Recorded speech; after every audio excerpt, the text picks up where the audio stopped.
સુરતમાં આમ આદમી પાર્ટી છે તેનો સફાયો થઈ ચૂક્યો છે અને જે પ્રકારે ગોપાલ ઇટાલિયા સહિતના આમ આદમી પાર્ટીના નેતાઓએ ઝંઝાવાતી પ્રચાર કર્યો હતો, તેમના નિવેદને વિવાદ સર્જ્યો હતો અને સામા પક્ષે હતા ગૃહમંત્રી હર્ષ સંઘવીના અને આમ આદમી પાર્ટીના સફાયા ઉપર તેમણે એક મોટું નિવેદન આપ્યું છે।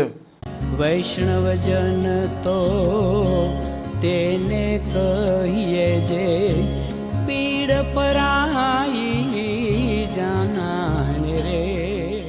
નમસ્કાર, આપ જોઈ રહ્યા છો નવજીવન ન્યૂઝ અને હું છું આપની સાથે તોફિક ગાંચી। ગુજરાતમાં જ્યારે આજે સ્થાનિક સ્વરાજની ચૂંટણીના પરિણામો છે તે જાહેર થયા છે અને મોટા ભાગના જે તાલુકા પંચાયત, જિલ્લા પંચાયત, મહાનગરપાલિકામાં ભારતીય જનતા પાર્ટીએ કબજો જમાવ્યો છે, તેમનો ભગવો છે તે યથાવત રહ્યો છે અને જે પ્રકારે સુરતમાં આમ આદમી પાર્ટી અને ભારતીય જનતા પાર્ટી વચ્ચે સીધે સીધી જંગ માનવામાં આવતી હતી અને આમ આદમી પાર્ટી દાવો કરતી હતી કે આ વખતે તેમણે ગત જે ટર્મ હતી તેની સરખામણીમાં વધારે સીટો છે તે કબજે કરવાના છે અને સામા પક્ષે ભારતીય જનતા પાર્ટીએ પણ પૂરેપૂરી તાકાત લગાવી દીધી હતી અને અંતે આજે પરિણામો સામે છે, જેમાં સુરત મહાનગરપાલિકાની 120 બેઠકોમાંથી 115 બેઠકો છે તે ભારતીય જનતા પાર્ટીએ કબજે કરી છે। એક બેઠક કોંગ્રેસના ફાળે ગઈ છે, જ્યારે 4 બેઠકો છે તે આમ આદમી પાર્ટીને મળી છે અને જે પ્રકારે આમ આદમી પાર્ટીનો સફાયો થયો છે, ભાજપની જીત મળી છે, તે મામલે નાયબ મુખ્યમંત્રીનું નિવેદન પણ સામે આવ્યું છે। આજે ગુજરાતના નાગરિકો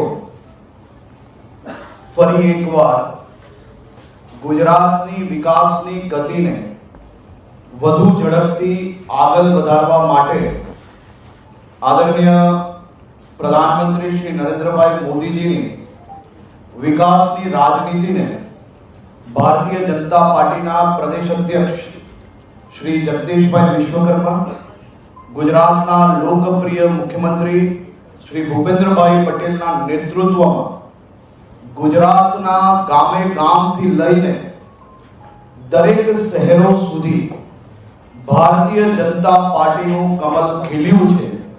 ભારતીય જનતા પાર્ટીના સૌ કાર્યકર્તાઓ જેમણે દિવસ રાત જોયા વગર, ચાહે કોરોના હોય, પૂર આવ્યું હોય, અતિવૃષ્ટિ હોય, ગુજરાતના નાગરિકોની સેવામાં હર હંમેશ ખડે પગે સેવા કરતા એવા લાખો કાર્યકર્તાઓને આજે અમે સૌ ખૂબ ખૂબ અભિનંદન આપીએ છીએ અને સાથે સાથે હું ગુજરાતના નાગરિકોનો આજે 2 હાથ જોડીને વંદન કરીને આભાર માનવા માંગુ છું। જે પ્રકારે અનેક લોકો દ્વારા ગુજરાત હોય કે ગુજરાતના નાગરિકોને બદનામ કરવામાં કોઈ કસર નહીં છોડી હતી, પરંતુ ગુજરાતના નાગરિક એ ખૂબ હોશિયાર છે। સહી સમય પર વ્યાજ જોડે આજે તમામ લોકોને જવાબ આપી દીધો છે। અનેક પક્ષો દ્વારા બીજા રાજ્યોના ખેડૂતોના હોય કે ગરીબ લોકોના હિતની યોજનાના જે કરોડો કરોડો રૂપિયા અહીંયા ગુજરાતની અંદર આવીને ખર્ચીને ગુજરાતને બદનામ કરવાનો, ગુજરાતના નાગરિકોને ગેરમાર્ગે દોરવાનો જે પ્રયત્ન કર્યો હતો તે ગુજરાતના ખૂણે ખૂણે સાફ થયો છે અને આ સ્થાનિક સ્વરાજ્યની ચૂંટણીમાં ભારતીય જનતા પાર્ટીનો ભવ્ય વિજય થયો છે।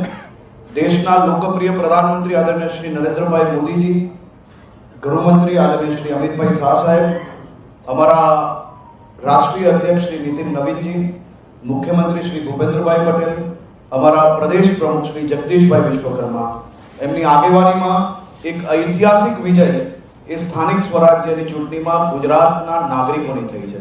હું એવું માનું છું કે આજે ગુજરાતના નાગરિકો અને ભારતીય જનતા પાર્ટી આ દુનિયાનો સૌથી મોટો સહકુટુંબ હતો, છે અને ભવિષ્યમાં રહેશે।